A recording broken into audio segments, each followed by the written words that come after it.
আসসালামু আলাইকুম দর্শক, এই যে আমার কৃষক ভাইয়েরা আপনারা দেখতে পাচ্ছেন যে ধান কাটছে এবং আমাদের এই মাঠে এমনিতেই জোন পাওয়া যাচ্ছে না, তারপরেও পানির ভিতরে ধান কাটছে। যেটুকু কৃষক ভাইয়ের মুখে আমি শুনলাম যে বিঘে প্রতি এবার 10,000 টাকা করে ঘাটতি যাচ্ছে। দর্শক শুনতে পারলেন।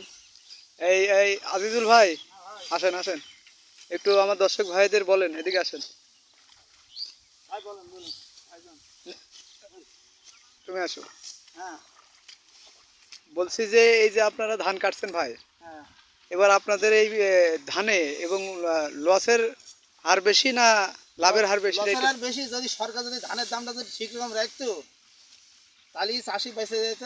ধানের দাম বাজারে গত বছর আমরা উঠার পরেই বেশি 1400 1450 এরকম বাজার পাইছে, আর এবার আছে ধান 1120 টাকা বিক্রি করলাম আজকে বিষয় খালি।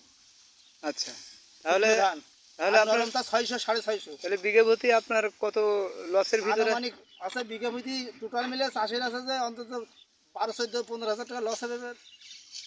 দর্শক শুনতে পারলেন। দর্শক, কৃষক বাঁচলে দেশ বাঁচবে, আর কৃষকের ক্ষতি হলে দর্শক দেশের ক্ষতি হবে। ধন্যবাদ। আসসালামু আলাইকুম ওয়া রাহমাতুল্লাহ।